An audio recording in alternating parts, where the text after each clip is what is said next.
ગમ ગણપતયે નમઃ.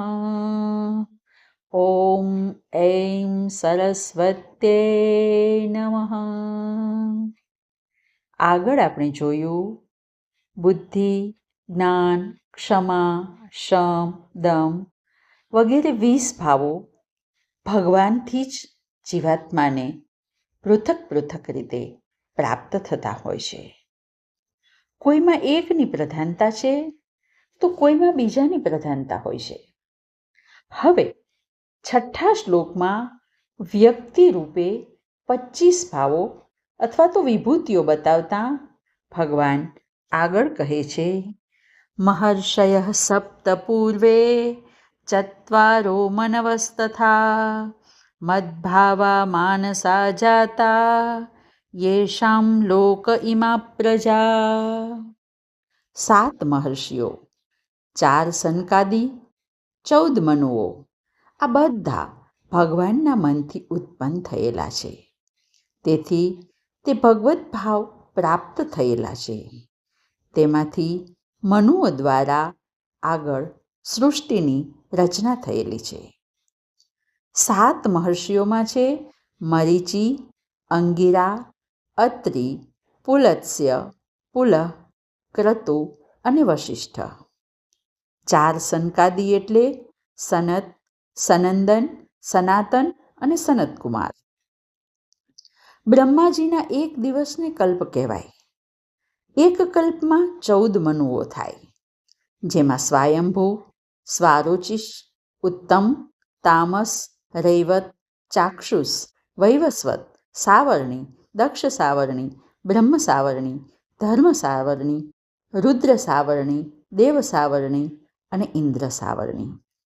આ રીતે 7 ઋષિઓ, 4 કુમારો અને 14 મનુઓ મળીને આ 25ની માનસી સૃષ્ટિ ઉત્પન્ન થઈ, જે ભગવાનથી અભિન્ન છે. તેથી તે ભગવાનની વિભૂતિ છે. વળી ભગવાન આગળ કહે છે, એતામ વિભૂતિમ યોગમ ચ મમ યો વેતિ તત્વતઃ સો વિકંપેન યોગેન યુજ્યતે નાત્ર સંશય.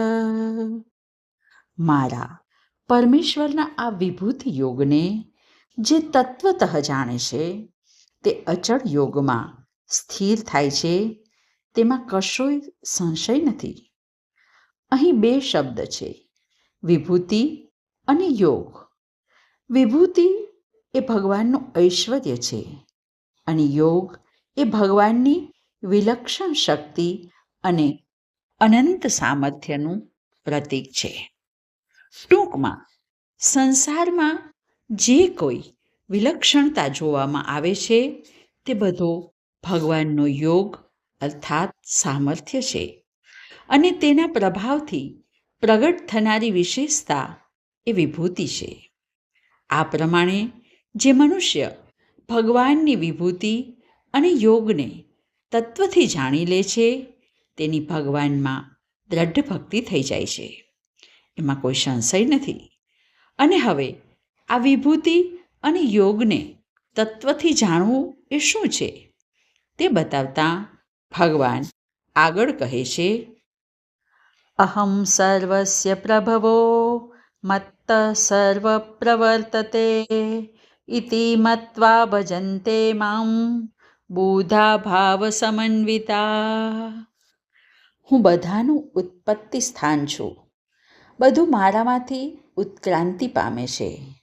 આમ સમજીને શ્રદ્ધા અને ભક્તિ રાખનારા બુદ્ધિમાન ભક્તો મુજ પરમેશ્વરને નિરંતર ભજે છે.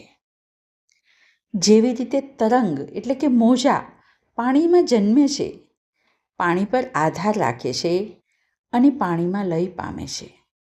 તરંગનો આધાર એકમાત્ર પાણી છે. તેવી જ રીતે સમગ્ર જગતનો એકમાત્ર આધાર ઈશ્વર છે.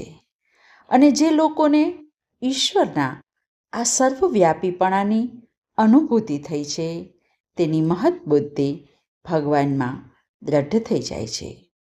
એ પછી તેનામાં સમતા, નિર્વિકારતા, નિશ્ચિંતતા, નિર્ભયતા આપમેળે અને સ્વાભાવિક રીતે જ આવી જાય છે અને તેનું હૃદય ભગવાનની તરફ જ આકર્ષિત થાય છે અને કેવળ ભગવાન જ પ્રિય લાગે છે. આજે બસ આટલું જ. હરિ ઓમ.